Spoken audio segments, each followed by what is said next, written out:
Aí, gurizada, tudo bom? Hoje é sábado, um dia bonito, de sol, né? Eu estou aqui na SPM, fazendo essa aula EAD para vocês, enquanto eu sei que muitos de vocês devem estar até ainda dormindo. Bom, o que vai ser agora? Hoje é a nossa aula EAD de direção de arte.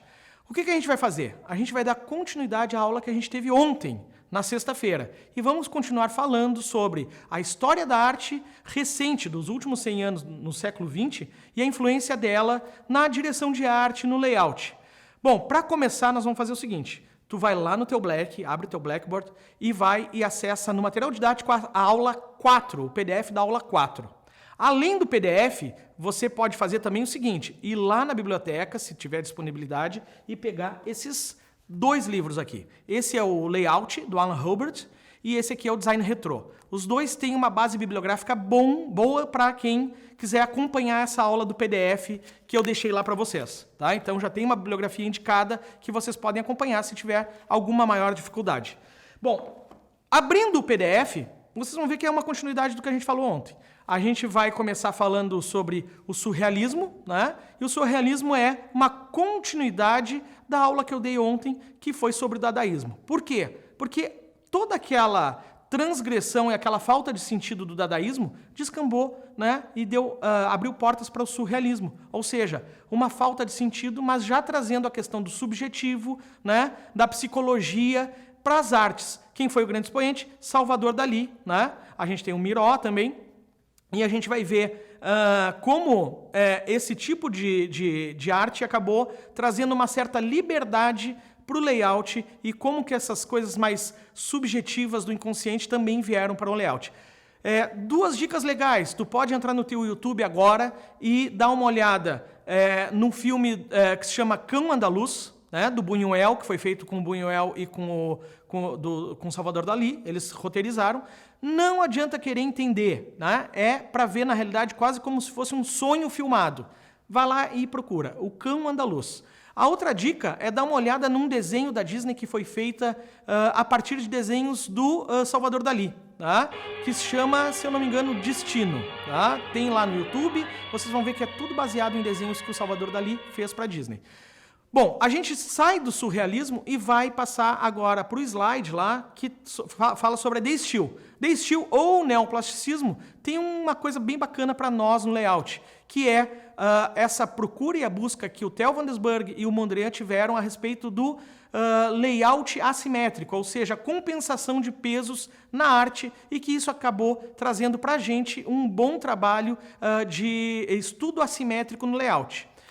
A gente para ali na The Still e vai entrar para trás do muro, que era o muro soviético. E a gente vai falar sobre construtivismo russo. O construtivismo russo, vocês vão ver lá nos slides, que foi uma consequência do suprematismo russo, né? Que trabalhava com cores supremas, formas supremas, que também eram trabalhos muito elaborados de composição. Mas já o construtivismo russo tem uma funcionalidade que era trazer uma arte voltada ao proletariado, a informar o proletariado que começa a emergir a partir da Revolução Russa, certo?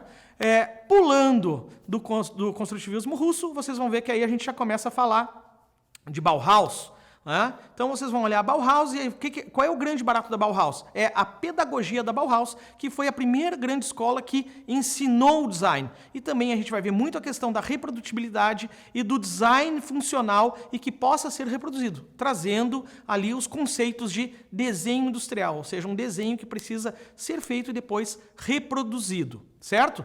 Aí a gente tem, a partir da Bauhaus, um gap. Por quê? Porque quando acontece o movimento da Bauhaus, acontece também no mundo a ascensão do nazismo. Os nazistas fecharam a Bauhaus, né, em 1933. Em 1939 a gente tem o começo da Segunda Guerra Mundial, que vai acabar lá em 1945, certo? Aí o que a gente tem? A gente tem um período em que as artes não são muito exploradas. Mas com a retomada pós-guerra, os Estados Unidos começam a emergir como a grande nação, né? E que começa a se utilizar de algumas linguagens, por exemplo, como os quadrinhos, né? E o cinema, para trazer o American Way of Life como um grande expoente de cultura. E aí, o que acontece? A gente vai ver muitos cartazes de cinema que acabam sendo ícones, né, do design gráfico. E aí um dos grandes expoentes, por exemplo, que vocês podem procurar também no YouTube e no Google é o Saul Bass, um grande designer que fez muitos clássicos de cartazes de cinema, além de logotipos e identidade visual. Bom, já voltando um pouquinho para as artes, a gente entra ali nos anos 60 falando de psicodelismo. Ali o que aconteceu? Anos 60, começa toda uma certa liberdade, aparece a pílula anticoncepcional, uma liberdade sexual e também do uso de drogas. O que acontece ali com o psicodelismo? A tentativa de trazer essas experiências lisérgicas para as artes. Temos um outro porém, temos juntamente ali com os anos 60, em seguidinha nos anos 70, vai aparecer a pop art. O que foi a pop art? Foi um movimento encabeçado principalmente o mais conhecido de todos, o Andy Warhol, o Roy Lichtenstein também, que traz o efêmero, os objetos que estão no dia a dia, as pessoas que são notícia, artistas de cinema, para um estado de arte, ou seja, a cultura de massa passa da cultura de massa para um estado de arte. Então a gente vai ver as obras do Warhol ali, em que a gente tem as latas de sopa Campbell's, a gente tem a Coca-Cola, Elizabeth Taylor, o Roy Lichtenstein traz a linguagem dos quadrinhos para as artes, e aí isso cria toda uma abertura para a arte pós-moderna, certo? O que a gente tem também próximo ali? A op art. Não confundam com a pop art. A op art tem uma ligação muito direta com a Gestalt, porque são obras de arte que traziam toda uma experimentação de visualização. Então, toda aquela questão óptica que parecem erros, né, que dá uma questão de profundidade, de tridimensionalidade, acontece na op art.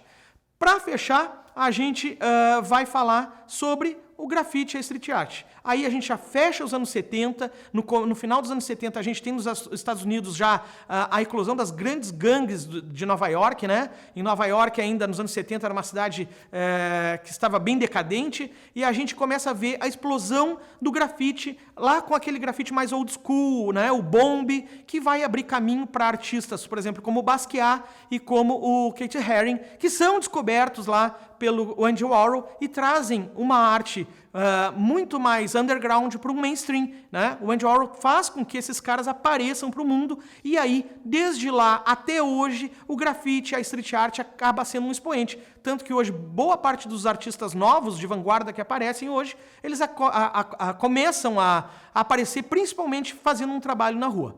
Certo, gurizada? Esse é um resuminho do que vocês podem encontrar nos slides e que vocês podem encontrar naquela bibliografia que eu falei para vocês, certo? Isso encerra para vocês poderem ter essa base, procurarem, estudarem e linka com a aula que a gente teve ontem.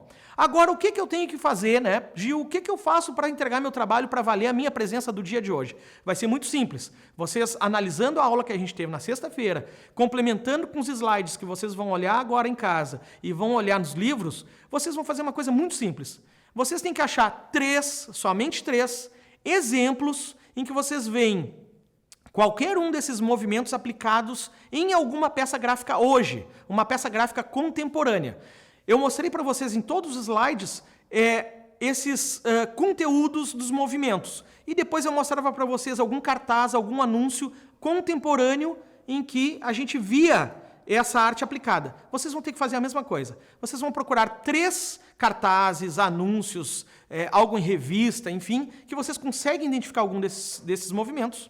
E aí vamos fazer um novo trabalho que talvez ninguém tenha feito aqui na SPM ainda, que é o trabalho que é o selfie. O que vocês vão fazer? Vocês vão achar esse exemplo e vão pegar o exemplo e fazer uma selfie com o exemplo. Por quê? Porque eu quero ver se tu procurou e conseguiu realmente achar em algum meio físico, né? Se vocês conseguiram identificar esse conteúdo da aula. Não adianta ir lá no Google procurar e me mostrar e postar no trabalho.